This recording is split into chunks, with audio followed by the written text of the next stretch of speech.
हितोपदेशको किताबको मुख्य विषय नै जीवनसँग सरोकार राख्ने विषयहरू छन्। कुनै पनि शिक्षा हासिल गर्दाखेरि, कुनै विषयमा हामीले अध्ययन गर्दाखेरि त्यसको प्रत्यक्ष असर हाम्रो जीवनमा पर्नुपर्छ भन्ने यसको उद्देश्य हो। कहिलेकाहीँ हामी बाइबल अध्ययन गर्छौँ, कुनै विषयलाई अध्ययन गर्छौँ भने त्यसको प्रत्यक्ष असर हाम्रो जीवनमा परेन भने त्यो बुद्धिमानी होइन, त्यो त ज्ञान मात्रै हो। ज्ञान मात्रै हासिल गरेर मानिसको जीवनमा खासै फाइदा हुँदैन। तर आफूसँग भएको ज्ञानलाई जीवनमा जिउनको लागि जब हामी प्रयोग गर्न जान्दछौँ त्यो चाहिँ बुद्धि हो।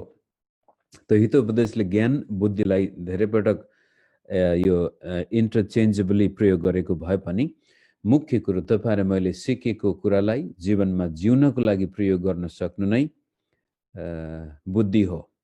त्यस किसिमले आज 19 अध्यायमा त्यहाँ 3वटा, हुन त थुप्रै व्यक्तिको नाम चरित्र उल्लेख गरिएको छ, तरै पनि हाम्रो जीवनसँग सरोकार राख्ने 3टा कुराहरू हामी हेर्नेछौँ। एउटा मूर्ख छोरा, मुखाले पत्नी र गरिब मानिस। अब त्यो मूर्खको परिभाषा त धेरै पटक हितोपदेशले दिइसकेको छ। त्यहाँ थुप्रै प्रकारका मूर्ख मानिसहरूको बयान गरेको छ र त्यसमा विशेष गरी मूर्ख छोरा। यो हितोपदेशको किताब लेख्नुको उद्देश्य नै, हे मेरो छोरा मेरा कुरा सुन र मेरा कुरा जब त सुन्नेछस् र त्यसपछि ती कुराहरूलाई जीवनमा उतारिस् भने तैले जीवनमा उन्नति, सफलता, शान्ति, आनन्द यी सबै जीवनमा हुनुपर्ने कुराहरू त प्राप्त गर्नेछस् भनेर आफ्नो छोरालाई सम्बोधन गरेर लेखिएको किताब हो। त्यसलाई हामीले हाम्रो व्यक्तिगत जीवनसँग दाँच्दाखेरि परमेश्वरले हामीलाई आफ्नै छोरा र छोरी भनेर सम्बोधन गर्नुभएको छ।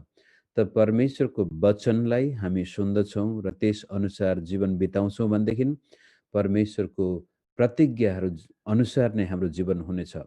धेरै पटक मानिसहरूले बाइबलका प्रतिज्ञाहरूको बारेमा सुन्छन्, जान्छन्, त्यसलाई कण्ठ पनि गर्छन्, तर जीवनमा उतार्दैनन्, व्यवहारमा उतार्दैनन्। जबसम्म परमेश्वरको वचन हाम्रो जीवनमा उतारिँदैन तबसम्म त्यो वचनले दिएको प्रतिज्ञा हामी उपभोग गर्न पाउँदैनौँ। त्यस किसिमले आज गरिब मानिसको बारेमा, मूर्ख छोराको बारेमा र श्रीमान श्रीमतीको बारेमा पनि यहाँ केही कुराहरू उल्लेख गरिएको छन्। आउनुहोस् हामी एक पदबाट सुरु गरौँ। गरिब भए तापनि कलङ्क रहित भई हिँड्नु कुटिल मतिका ओठ भएको मूर्ख हुनुभन्दा उत्तम हो। अब मैले हिजो के अरे सुरुदेखि नै भन्दै आएको छु, गरिबीको फाइदा छैन। कहीँ पनि गरिबीले हामीलाई यहाँ फाइदा छ भनेर भन्न सक्ने स्थान छोडेको हुँदैन।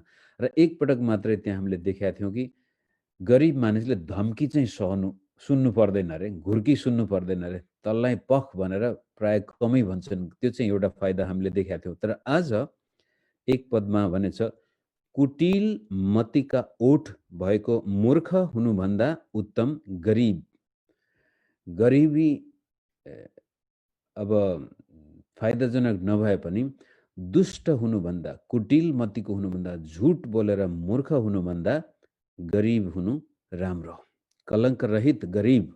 अब आफ्नै गल्तीले, अल्छीले अनि बदमासी गर्दाखेरि आएको गरिबीको होइन कि सज्जन व्यक्ति छ, कलङ्क रहित व्यक्ति छ, तर गरिब छ भने त्यो झुट बोलेर सम्पत्ति कमाउनु, दुष्टाइ गरेर सम्पत्ति कमाउनु भन्दा उत्तम रहेछ। त्यो एउटा कुरो छ भने अर्को पनि त्यसैसँग सरोकार राख्ने 22 पदमा, मानिसले अचुक प्रेमको चाहना गर्छ, झुट बोल्नुभन्दा त गरिब हुनु नै बेस हो। त यहाँनिर दुईटै पदबाट के देख्दछौँ भनेदेखि झुट बोलेर सम्पत्ति कमाउनु, ठगठाग गरेर सम्पत्ति कमाउनु, अत्याचार गरेर सम्पत्ति कमाउनु भन्दा गरिब हुनु राम्रो। र त्यसलाई अरू क्षेत्रमा, अर्को ठाउँमा यसरी भनेको छ कि कलह, झैझगडा, अशान्तिको घरमा भोज भतेर हुनुभन्दा त बरु सुख शयनसँग, शान्तिसँग गरिबको झोपडीमा एक गाँस निस्तो रोटी नै राम्रो। त्यस किसिमले संसारमा गरिब छन्, असल मान्छे पनि गरिब हुन सक्ने सम्भावना देखिन्छ। तर असल भएर गरिब हुनु आत्मिक जस्तो लाग्न सक्छ, तर हामीलाई थाहा हुँदैन त्यो गरिब मानिस राम्रो पनि हुनसक्छ र निर्दोष पनि हुनसक्छ र पनि गरिबी अवस्था जीवनमा आउँदाखेरि त्यसबाट उम्कनको लागि झुट बोल्नु, ठगठाग गर्नु, दुष्ट्याइ गरेर आउनुभन्दा बरु त्यही अवस्थामा बस्नु राम्रो। अब त्यसलाई अझ तल हामी हेर्नेछौँ, गरिबीका बेफाइदा पनि आउनेछन्। 2 पदमा चाहिँ बिना ज्ञानको उत्साह असल हुँदैन, हतार गर्नेले बाटो बिराउँछ। यो चाहिँ होस बिनाको जोस, बिना ज्ञानको उत्साह असल हुँदैन, हतार गर्नेले बाटो बिराउँछ। धीरज धारण गरेर जीवनमा केही कुरो गर्न चाहनुहुन्छ भनेदेखि पहिला त्यसको बारेमा ज्ञान हासिल गर्नुहोस्। म यस्तो गर्छु भनेर एउटा एक पक्षबाट मात्र हेरेर तपाईँ कुनै कुरा गर्नको लागि अगाडि दौडिनु भयो भने पछि गएर पस्ताउनु पर्ने हुन्छ। त्यसै कारण जीवनमा ज्ञान हासिल गर्नुहोस्। होस बिनाको जोस चाहिँ खतरनाक हुन सक्छ। धीरज धारण गरेर यसको पक्ष र विपक्ष के कस्ता छन् ती सबै कुराहरूको ज्ञान हासिल गरेर जब तपाईँ कुनै कार्यको लागि अगाडि बढ्नुहुन्छ सफलता हासिल गर्नुहुनेछ। तर हतार गर्नुभयो र त्यसको बारेमा राम्रोसँग अध्ययन गर्नु भएन, विचार गर्नु भएन, त्यसले भोलि गएर सफलताभन्दा विफलतामा लैजान सक्छ। तेस्रो कुरो, जब हामी यसरी हतार गर्छौँ, मूर्खताको बाटोमा अगाडि जान्छौँ, 3 पदमा यस्तो हुन जान्छ, मानिसको आफ्नै मूर्खताले त्यसको जीवन नष्ट हुन्छ, तरै पनि त्यसको हृदयले परमप्रभुको विरुद्ध रोष प्रकट गर्छ। अब हामीले जोस त थियो, होस थिएन, बुद्धि पुर्याएनौँ, हतार गऱ्यौँ अनि त्यसपछि गल्ती गरी पठाउँछौँ। मूर्खतापूर्ण व्यवहार गर्दाखेरि त्यसको जब समस्या आइलागेपछि दोष चाहिँ परमेश्वरलाई। यो विवाह बारेमा पनि मान्छे हतारमा बिहा गर्छन् अनि फुर्सदमा पस्ताउँछन् र परमेश्वर भन्छन् प्रभु तपाईँले कस्तो श्रीमान दिएको, कस्तो श्रीमती दिएको। तर वास्तवमा आफैले हतार गर्यो, आफैले गल्ती गर्यो, आफ्नै मूर्खताले जीवनमा विनाश आउँदैछ। अन्तिममा गएर ती मानिसले दोष चाहिँ परमेश्वरलाई दिन्छन्। अब चौथो नम्बरमा फेरि गरिबीसँग सरोकार राख्ने विषय आएको छ। धनले धेरै मित्र बनाउँछ, तर गरिब मानिसको मित्रले उसलाई त्याग्छ। हिजो पनि हामीले हेरेका थियौँ, जो धनी हुन्छ त्यसका दाजुभाइ इष्टमित्र सबै आउँछन्, तर गरिब मानिसको आफन्तले पनि छोड्छ। र यो कुरो दोहोरिएको छ आज पनि। धनले धेरै मित्र बनाउँछ, यसको मतलब ती मित्रहरू सबै राम्रा मित्रहरू तपाईँको मेरो फाइदाको लागि आएका हुन् भन्न खोजेको त होइन। तरै पनि स्वार्थकै कारण भए पनि तपाईँसँग छ भने थुप्रै आउनेछन्। के भन्छ, मानिसले बलेकै आगो ताप्छ भनेको उखान यहाँनिर फेरि लागु हुन्छ। तर त्यो कुरोलाई अझ स्पष्ट पार्न 7 पदले यसरी भन्छ, गरिब मानिस आफ्ना सबै आफन्तहरूबाट त्यागिन्छ, त्यसका मित्रहरूले त झन् कति बेसरी त्यसलाई त्याग्लान्। त्यसले बिन्ती भाव गर्दै तिनीहरूका पछि लागे पनि तिनीहरू कहीँ फेला पर्दैनन्। निर्दोष हुनु, पापरहित हुनु, सज्जन हुनु र गरिब हुनु। तर यसको मतलब गरिबी राम्रो हो भन्न खोजेको होइन। दुष्टता भन्दा बरु गरिब नै हुनु, अत्याचार, हत्या, हिंसा गरेर सम्पत्ति कमाउनुभन्दा बरु कम नै एक छाक खाएरै राम्रो बस्नु। तर यसको मतलब गरिबीमा केही कुरो असल छ भन्न खोजेको होइन। यहाँ के देखाएको छ भने गरिबीले मानिसलाई कस्तो एक्कल काँटे बनाइदिन सक्छ, कमजोर बनाइदिन्छ। हामीलाई मानव भएर जिउनको लागि निकै धौधौ पर्दछ गरिबीको कारण। त्यस किसिमले यो यो तल यसको अर्को एउटा त्यसैसँग मिल्ने कुरो 17 पदमा हामी हेरौँ। 17 पदमा यसरी हुन्छ, गरिब प्रति दयालु हुनु परमप्रभुलाई सापट दिनु हो र त्यसले जे गरेको छ त्यसको इनाम त्यसलाई दिनुहुनेछ। त यहाँनिर तपाईँ जो सम्पन्न व्यक्ति हुनुहुन्छ, जससँग रुपियाँ पैसा अहिले प्रशस्तै छ र तपाईँको आफन्त, तपाईँको मित्र एकदमै गरिब छ भने तपाईँले त्यसलाई कस्तो व्यवहार गर्दै हुनुहुन्छ? यहाँ चाहिँ भन्छ गरिबप्रति दयालु हुनु परमप्रभुलाई सापट दिनु हो। अर्थात् गरिबलाई मद्दत गर्नुभयो भनेदेखि तपाईँले त्यो परमेश्वरलाई नै मद्दत गरे सरह हुनेछ। त्यही कुरोलाई प्रभु येशूले पनि भन्नुभएको छ, म भोकाएको थिएँ तिमीहरूले खान दियौ, म तिर्खाएको थिएँ पिउन दियौ, नाङ्गै थिए लुगा दियौ, बिरामी थिए हेरचाह गर्न आयो, म विदेशी थिएँ मलाई शरण दियौ, म झ्यालखानामा थिएँ मलाई भेट्न आयो।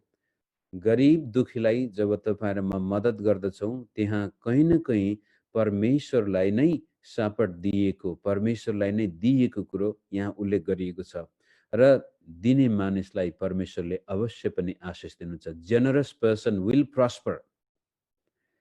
तर जो आफूसँग प्रशस्तै छ तर आफन्तहरू मित्रहरूमा दुःख कष्ट आउँदाखेरि मित्रले सहायता माग्दाखेरि पनि ऊ बाटो काटेर जान्छ, गरिब मित्रको सामनेमै ऊ देखा पर्न चाहँदैन भनेदेखि त्यो वास्तवमा मानवता होइन।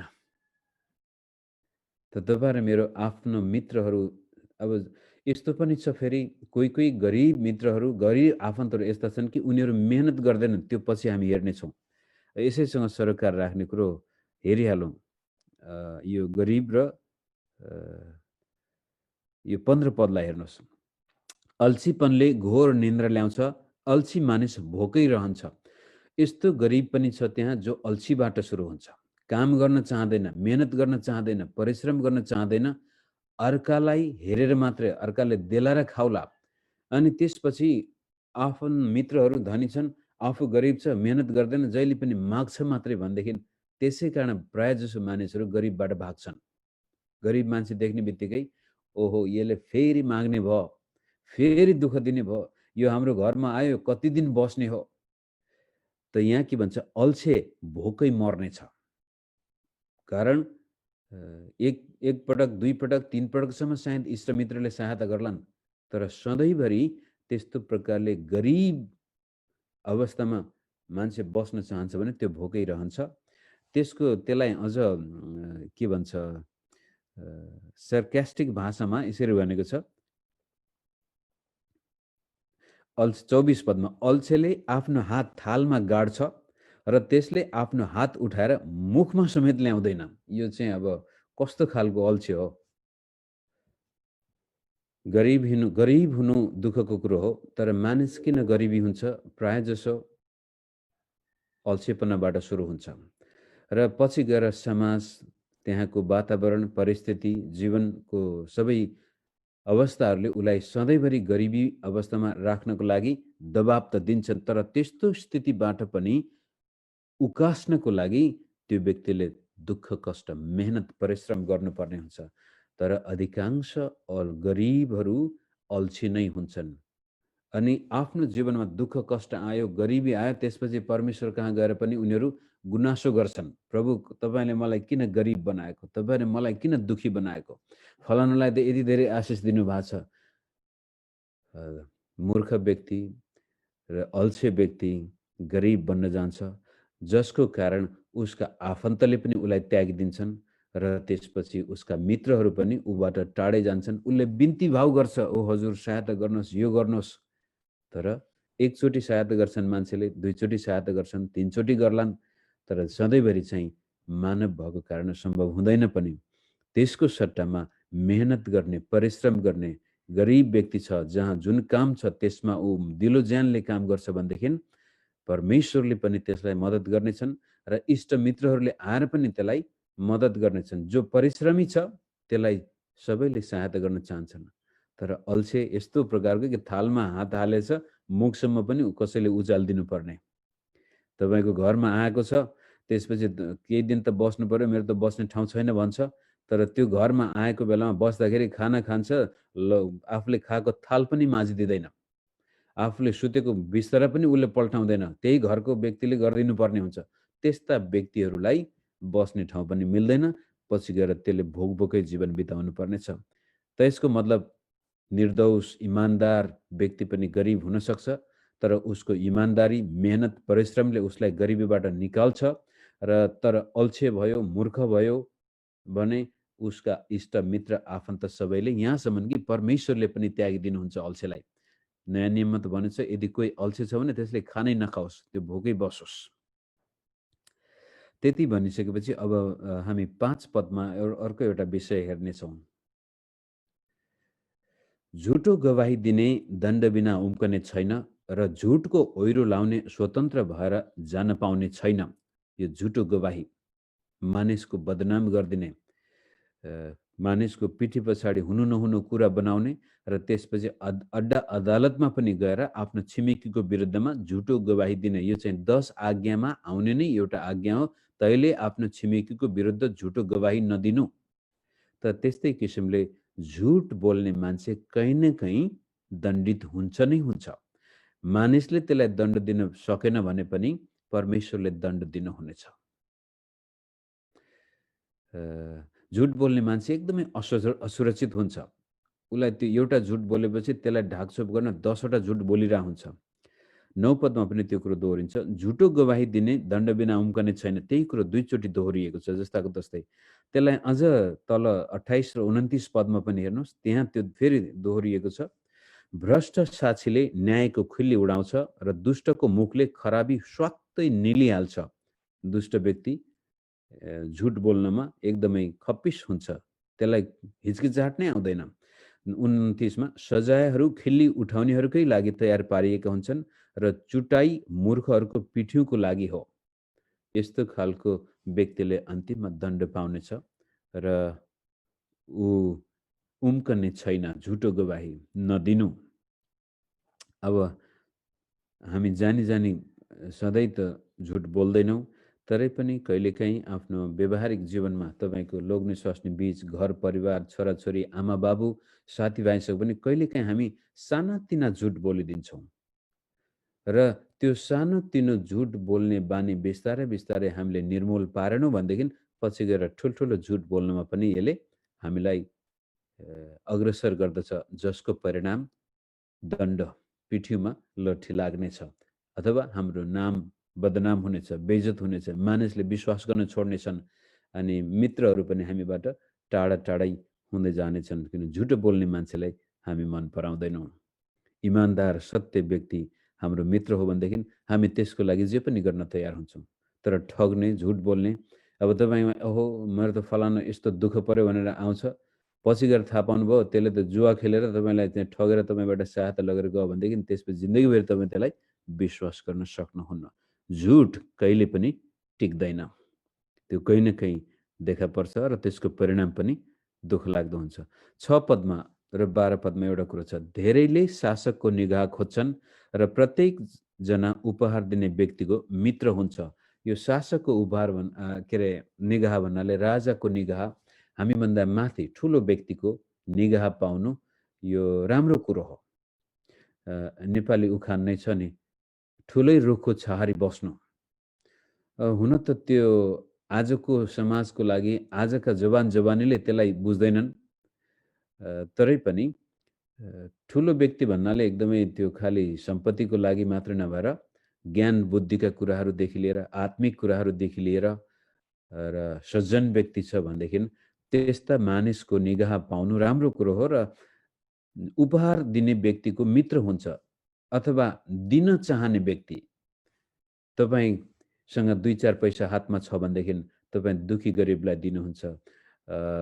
छोराछोरीप्रति पनि, आफन्तहरूप्रति पनि तपाईँ उदार चित्तको व्यक्ति हो भने तपाईँलाई मान्छेले मन पराउँछन्। मित्र खालि लिने मात्रै हो, दिने कहिल्यै छैन भने त्यसलाई मानिसले मन पराउँदैनन्। त्यही कुरो 12 पदमा पनि यसरी भनेको छ, राजाको क्रोध सिंहको गर्जन जस्तै हुन्छ, तर तिनको निगाह चाहिँ घाँस माथिको शीत जस्तै। अथवा ठुलो मानिसको निगाह, ठुलो मानिसको नजरमा तपाईँ एउटा विश्वासयोग्य पात्र बन्नु भएको छ। तपाईँ कर्मचारी हो, तपाईँको हाकिमले तपाईँलाई विश्वास गर्छ, तपाईँ विश्वासी हो, तपाईँको चर्चको पास्टरले तपाईँमा साह्रै तपाईँलाई देख्ने बित्तिकै पास्टर खुसी हुन्छ भनेदेखि त्यसको एउटा छुट्टै प्रकारको आशिष हाम्रो जीवनमा आउँछ। तर हामी आफूभन्दा ठुला मान्छेलाई चिडाएका छौँ, आदर गर्ने ठाउँमा आदर गरेका छैनौँ, सम्मान गर्ने ठाउँमा सम्मान गरेका छैनौँ भनेदेखि त्यो चाहिँ क्रोध अथवा एक किसिमको वितृष्णा जब मानिसमा आउँछ हामी प्रति, त्यसपछि हामी तिनीहरूको निगाहबाट पतन हुन्छौँ। हामीलाई मद्दत गर्ने ठाउँमा पनि उनीहरू आफ्नो हात झिक्छन्। तर आफूभन्दा माथिल्लो व्यक्तिसँगको सम्बन्ध ठिक छ भनेदेखि घाँस माथिको शीत त्यो हामीलाई सधैँ ताजा बनाइराख्छ। बुद्धि प्रेम गर्नेलाई 8 पदबाट हेरौँ। बुद्धि प्राप्त गर्नेले आफ्नै प्राणलाई प्रेम गर्छ, समझदारीको कदर गर्ने व्यक्तिको फलिफाप हुन्छ। यो चाहिँ अब हरेक दिन हामी भन्दै आएका छौँ, बुद्धिले हामीलाई बनाउँछ। 16 पदमा त्यो यसरी दोहोरिन्छ, अर्थी उपदेश पालन गर्नेले आफ्नो जीवनको रक्षा गर्छ, तर आफ्नो चालको व्यवस्था गर्ने मर्नेछ अथवा मूर्ख मर्नेछ, बुद्धिमानले आफ्नो जीवन सुरक्षित पार्नेछ। 20 पदमा त्यसलाई यसरी भनिएको छ, सुझाव सुन र अर्थी ग्रहण गर र अन्त्यमा त बुद्धिमान बन्नेछस्। यो अन्त्यमा भन्नाले कमसेकम बुढेसकालमा। जवानी उमेरमा त मूर्खको काम गरियो, तर बुढेसकालमा कमसेकम बुद्धिमान बन्नको लागि सुझाव अर्थी उपदेश सुन भन्न खोजिएको छ। 23 पदमा त्यसलाई यसरी भन्छ, परमप्रभुको भयले जीवनतिर डोर्याउँछ, तब मानिस ढुक्कसँग बस्नेछ र दुःखले त्यसलाई छुँदैन। अर्थात् हितोपदेशको सुरुबाटै परमप्रभुको भय नै ज्ञानको सुरुवात हो, बुद्धिको सुरुवात हो। त यहाँ परमप्रभुको भयले जीवनतिर डोर्याउँछ, किनभने त्यसले बुद्धि दिन्छ, हामीलाई ज्ञान दिन्छ र हाम्रो जीवनमा त्यसपछि दुःख कष्टबाट हामी उम्कनेछौँ। बुद्धिमान मानिसले आफ्नो शरीरमा आएको दुःख कष्ट, मानिलो रोग ब्याज आउँदैछ भनेदेखि त्यसमाथि विजय हासिल गर्न उसले मेहनत र परिश्रम गर्छ। शरीर यदि साह्रै कमजोर छ भनेदेखि त्यसले त्यस्तै प्रकारको शरीरको वास्ता बुद्धि प्रभुले दिनुहुन्छ। गरिबी आयो, आर्थिक समस्या भयो, बुद्धिले गरिबीबाट पनि उसलाई माथि उकास्न सक्छ। समाजमा सद्भावको कुरा गर्ने पनि, साथीभाइहरूसँग बस्दा पनि बुद्धिले हामीलाई जीवनको बाटोमा डोर्याउँछ। 10-11 पदमा अर्कै एउटा विषय छ, त्यसलाई हामी छोएर तल जानेछु। मेरो त समय खुस्किन आँटेछ, तरै पनि मूर्खलाई ऐस आरामसँग जिउन सुहाउँदैन। अब हेर्नुहोस् है, यो मूर्खलाई ऐस आरामसँग, अल्छेलाई ऐस आरामसँग जिउन सुहाउँदैन। कमाराले राजकुमारमाथि हुकुम चलाउनु झन् कति नराम्रो हो। यो पुरानो जमानामा कमारा राखिन्थे, नोकर राखिन्थे। भन्न खोजेको कुरो, यदि कमारा नोकर चाहिँ शासक भयो भने त्यहाँ सहन सकिँदैन। किनभनेदेखि पहिला नोकरलाई मालिकले दुःख दिनसम्म दिएको हुन्छ, त्यसपछि नोकरले त्यसको बदला लिन पाएको खण्डमा त्यो निर्दयी बन्दछ भन्न खोजेको हो। यसको उदाहरण तपाईँले यो साउथ अफ्रिका देशमा देख्नुहुन्छ, अथवा यसको विपरीत उदाहरण साउथ अफ्रिकामा गोरा जातिले लामो समयसम्म काला जातिमाथि दुःखलाग्दो तरिकाले व्यवहार गरेका थिए। तर पछि गएर 28 वर्ष जेल बसेका नेल्सन मण्डेला निस्केर आए र उनी त्यहाँका राष्ट्रपति बने। त्यसपछि धेरैले के सोचेको थियो भनेदेखि, ओहो अब त साउथ अफ्रिकामा गोरालाई बाँच्ने गाह्रो हुनेछ, किनभने बहुसङ्ख्यक कालाको हातमा सत्ता गयो। प्रजातन्त्र आएपछि त्यहाँ कालाहरू एकदमै खुसी भएका थिए र सोचेको थियो अब त नेल्सन मण्डेलाले साउथ अफ्रिकाबाट गोराहरू सबैलाई लखेट्छ होला भन्ने ठानेको थियो। तर ती बुद्धिमान शासक थिए। हो, एकपटक उनीहरूमाथि गोराले दासको व्यवहार गरेको थियो, तर नेल्सन मण्डेलाले यो कुरोलाई प्रमाणित गरे कि दास पनि यदि बुद्धिमान छ, परमेश्वरमा विश्वास गर्ने मान्छे छ भने त्यसले राम्रो शासन गर्न सक्छ। र नभन्दै साउथ अफ्रिका आज विश्वको सामनेमा एउटा एक आपसमा मिलेर क्षमा दिएर जीवन जिउन सकिन्छ, समाज निर्माण गर्न सकिन्छ भन्ने प्रमाण दिएर उनी छोडेर गएका छन्। उनले गोरालाई दण्ड दिनुको सट्टामा क्षमा दिएर देशमा शान्ति कायम गरे र साउथ अफ्रिकालाई एउटा विकसित राष्ट्रको दिशातिर अगाडि पठाएका छन्। र तरै पनि कहिलेकाहीँ मानिसमा प्रतिशोध हुन्छ। हिजो अस्ति दमन गरिएको व्यक्ति आज शासनमा आयो भनेदेखि उसले फेरि अरूलाई दमन गर्न खोज्छ र त्यो खतरनाक हुन सक्छ भन्न खोजेको हो।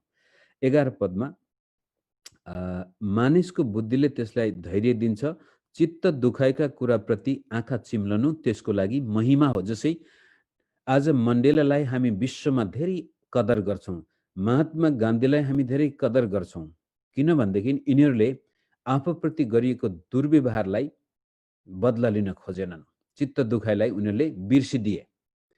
त्यस्तै किसिमले हाम्रो व्यक्तिगत जीवनमा पनि यदि कुनै व्यक्तिले तपाईँको चित्त दुखाएको छ भने त्यसलाई बदला लिनुको सट्टामा क्षमा दिनुभयो भने तपाईँको महिमा हो, तपाईँ बुद्धिमान र बलवान व्यक्ति हो। आँखा चिम्लनु, चित्त दुखाइप्रति आँखा चिम्लनु मतलब होस् अब त्यो त्यस्तै हो भनेर छोडिदिनु, बरु त्यसलाई सम्झाउन सक्नु, प्रयास गर्नु, तर बदला लिनु भएन। यो घर परिवारमा पनि यो लागु हुन सक्छ। सानातिना कुरामा चित्त दुख्यो भने त्यो परिवारमा जहिले पनि झगडा हुन्छ।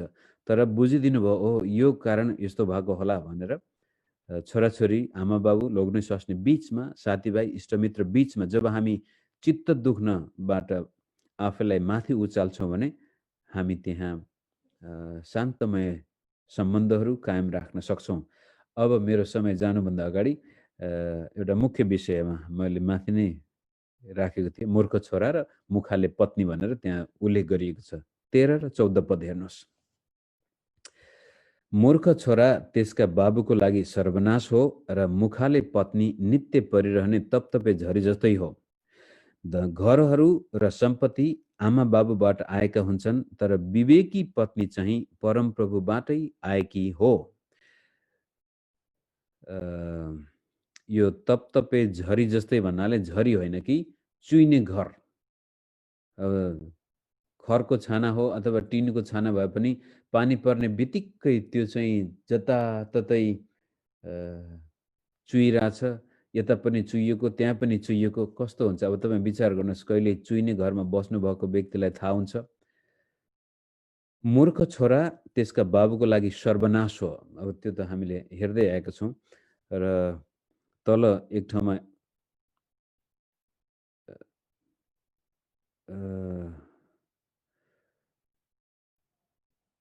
यो मूर्ख छोराको बारेमा 26 पदमा मैले हेर्छु। आफ्ना बुवालाई लखेट लुट्ने र आफ्नी आमालाई बाहिर निकाल्ने छोराले शर्म र बेइज्जत ल्याउँछ। आफ्ना बाबुलाई लुट्ने भनेको बाबुको सम्पत्ति चाहिँ लिने, आमालाई पनि घरबाट निकालिदिने, त्यस्तो दुष्ट छोरा, मूर्ख छोरा, यसले विनाश ल्याउनेछ। आमा बाबुको जीवनमा विनाश त ल्यायो, आफ्नै जीवनमा पनि त्यसले विनाश ल्याउनेछ। त जस्तो प्रकारले मूर्ख छोराले बाउ आमाको बेइज्जत गर्दछ, त्यस्तै किसिमले जीवन जिउनको लागि गाह्रो हुन्छ त्यो घरमा जहाँ श्रीमान श्रीमती बीचमा राम्रो सम्बन्ध छैन। यो मुखाले पत्नी भन्न बित्तिकै फेरि श्रीमती मात्रै नराम्रो भन्न खोजेको होइन कि श्रीमान पनि त्यस्तै हुन्छन् कतिपटक। किचकिच गर्ने, लोग्ने स्वास्नी चुइरहेको तप तप चुइने घर जस्तै हुन्छ। त्यहाँ निन्द्रा लाग्दैन, पानी पर्यो भनेदेखि रातभरि अशान्ति हुन्छ। त्यो भाँडामा त्यो चुइनेको मुनि भाँडा राख्नु भने त्यो तप तप आवाजले नै त्यो निन्द्रा कस्तो दिक्क लाग्दो हुन्छ। लोग्ने स्वास्नी बीचमा। त्यसकारण यो किचकिच गर्ने बानी जब सुरु हुन्छ त्यसलाई समयमै निर्मूल गर्नु भएन भने त्यसले त्यो परिवार साह्रै उजाड हुन्छ, उराट लाग्दो हुन्छ। त्यो लोग्नेले त्यसपछि केही गर्न नै सक्दैन। जब श्रीमतीले दिन रात कचकच मात्रै गर्छ भनेदेखि त्यो घर बडो उराट लाग्दो, वैराग लाग्दो। अर्को ठाउँमा चाहिँ यस्तोसँग बस्नुभन्दा त कौसीमा गएर एक्लै बस्नु पनि राम्रो भनेर फेरि हामी हेर्नेछौँ। त दिदीबहिनीहरूले विशेष गरी यहाँनिर श्रीमतीहरूले आफ्नो श्रीमानको मनोबल बढाउन चाहनुहुन्छ भनेदेखि दुःख कष्टमा पनि श्रीमानलाई उत्साह दिनुहोस्। कचकच गर्नुभन्दा खाना लाउनु पुगेन, माइत जानुको लागि समय मिलेन, साडी कति वर्ष भइसक्यो एउटा किन्न पाएको छैन, चप्पल किन्न पाएको छैन, जुत्ता किन्न पाएको छैन, सुन छैन भनेर किचकिच गर्नुभन्दा पनि बुढा हामीसँग जे छ त्यसैमा सन्तुष्ट भएर परमेश्वरमा विश्वासयोग्य भएर जीवन बितायौँ भनेदेखि प्रभुले हामीलाई आशिष दिनुहुन्छ भन्ने उत्साह थप्नुभयो भने तपाईँको श्रीमान भोलि गएर ढुङ्गा बोकेर भए पनि तपाईँको लागि उसले उत्तम प्रकारका कुराहरू जुटाउन सक्नेछ। तर रात दिन किचकिच मात्रै गर्ने श्रीमती छ भनेदेखि त्यो श्रीमानसँग भएको सम्पत्ति पनि उसले उडाएर आउनेछ। श्रीमान अगाडि जानु र नजानुमा श्रीमतीको धेरै ठुलो हात हुन्छ र त्यो कुरो श्रीमतीमा पनि लागु हुन्छ। आफ्नो श्रीमतीलाई अगाडि जानको लागि किचकिच मात्रै गर्छ, जहिले गुनासो मात्रै गर्ने श्रीमान छ भने फेरि त्यो पनि त्यस्तै प्रकारको अवस्था आउँछ। र यदि श्रीमती साह्रै किचकिचे छ भने त्यो दोष कतिपटक श्रीमानको पनि हो। समयमै उसले श्रीमतीको कुरा सुनिदिएन, बुझिदिएन भने पछि गएर त्यो श्रीमती खुसी हुन बिर्सिन्छ। जब श्रीमतीमा खुसी हुँदैन तब त्यसपछि श्रीमानले जति चाहिँ प्रयास गर्दा पनि त्यहाँ नकारात्मक सोच मात्रै आउँछ। त्यसै कारण 14 पद, घरहरू र सम्पत्ति आमाबाबाट आएका हुन्छन्, तर विवेकी पत्नी चाहिँ परमप्रभुबाटै आएकी हो। अब हितोपदेशको अन्तिम अध्यायमा विवेकी पत्नीको चित्र वर्णन गरेको छ। विवेकी पत्नीको पतिलाई गेटमा पनि मान्छेले आदर गर्छन्, नमस्कार गर्छन्। मैले भन्नु खोजेको कुरो, तपाईँले आफ्नो श्रीमानलाई आदर गर्नुभयो भने त्यसपछि तपाईँका छिमेकीले पनि तपाईँको श्रीमानको आदर गर्छन्। अब जसै गाउँको कुरा गरौँ, तपाईँ पानी पँधेरोमा जाँदाखेरि आफ्नो श्रीमानको कुरा काट्नु, मेरो बुढा त यस्तो, मेरो बुढा त यस्तो नराम्रो, फलानुसँग लागेको जस्तो लाग्छ, यस्तो लाग्छ भन्नुभयो भने त्यसपछि तपाईँको श्रीमानको इज्जत माटोमा गयो। तर आफ्नो श्रीमान जस्तोसुकै नराम्रो भए पनि श्रीमतीले चाहिँ इज्जत गरेको छिमेकीले थाहा पाउँछन् भनेदेखि त्यसपछि तपाईँको श्रीमानको विरुद्धमा बोल्ने आँट आउँदैन कसैको। विवेकशील पत्नीले आफ्नो पतिलाई उचाल्छे, त्यो उसको श्रीमानको निम्ति सिरपेच नै हो भने पनि हुन्छ। यस किसिमले मित्र तपाईँको घर परिवारमा शान्ति, आनन्द, सम्पत्ति, सम्मान आएको देख्न चाहनुहुन्छ भनेदेखि लोग्ने स्वास्नी बीचमा मिलाप हुनुपर्छ। दुवैजनाको हृदय एक हुनुपर्छ। प्रभुले तिमी दुई होइन एउटै भनेको मतलब जब तपाईँहरूमा एकै मनको भएर प्रार्थना गर्दछौँ भनेदेखि त्यो प्रार्थनाको सुनाइ हुन्छ। जब हामी एकै मनको भएर प्रभुको चरणमा जान्छौँ भने प्रभुले हामीलाई देख्नुहुन्छ, सुन्नुहुन्छ। तर दुई मन छन्, फाटेको छ, किचकिच किचकिच गयो भने त्यहाँ एक मन हुँदैन। अनि मलाकी 2 अध्यायमा यसरी पनि भनेको छ कि लोग्ने स्वास्नी बीचमा जब फाटो आउँछ, मन फुट्छ, धोका हुन्छ, अविश्वास हुन्छ, विश्वासघात हुन्छ, त्यसपछि तिमीहरू प्रार्थना यति धेरै गर्छौ, मेरो वेदी आँसुले पनि भिजाउँछौ, तरै पनि म तिमीहरूको प्रार्थना सुन्ने छैन। त लोग्ने स्वास्नी एकै मनको भएर हामी परमेश्वरमा प्रार्थना गर्छौँ भने प्रभुले त्यो परिवारमा उद्धारको काम गर्नुहुन्छ, अचम्मको काम गर्नुहुन्छ, हाम्रो प्रार्थना सुनाइ हुन्छन्। त किचकिच गर्ने पत्नी, किचकिच गर्ने पति छ भने त्यहाँ कहीँ न कहीँ समस्या छ। कि त लोग्ने स्वास्नी दुवैजना विवेकशील छैनन् कि एउटाले अर्कोलाई बुझेको छैन। यो रहरलाग्दो विवाह हुनेको लागि त यो धेरै ठुलो कुरो होइन, तर दुखी विवाहमा चाहिँ यो अत्यन्त मार्मिक कुरो हो कि यस्तो खालको परिवारमा बस्न साह्रै गाह्रो हुन्छ, चाहे त्यो श्रीमान होस् चाहे त्यो श्रीमती होस्। समझदारीमा हामी बस्नु हुँदैन। ल यति भन्दै आजको यो विषयमा यही राख्छु। विशेष गरी मूर्ख छोराले बाउआमाको बदनाम गर्छ, बाउआमाको जीवनमा दुःख ल्याउँछ, विनाश ल्याउँछ। बुद्धिमान छोराले बाउआमाको इज्जत र सम्मान गर्दछ। त्यस्तै किसिमले मूर्ख श्रीमतीले श्रीमानको बेइज्जत गर्छ र श्रीमानलाई घरमा शान्ति दिँदैन। त्यस्तै किसिमले श्रीमानले पनि त्यस्तै गर्छ। तर बुद्धिमान श्रीमती, बुद्धिमान श्रीमानले आफ्नो घर परिवारमा मेलमिलाप, माया प्रेम, सद्भाव हुन्छ, इज्जत हुन्छ, जसको फलस्वरूप तिनीहरूको प्रार्थना परमेश्वरले सुन्नुहुन्छ र गरिबीबाट पनि त्यो परिवार निस्कन्छ। परमेश्वरले त्यो परिवारमा भौतिक आशिष पनि दिनुहुन्छ र त्यसपछि त्यस्तो परिवारमा हुर्केका छोराछोरीले पनि जीवनमा सफलता हासिल गर्दछन्। यति भन्दै आजको वचन म यही राख्छु। परमेश्वरले हामी सबैलाई आशिष दिनुभएको होस्। जय मसीह।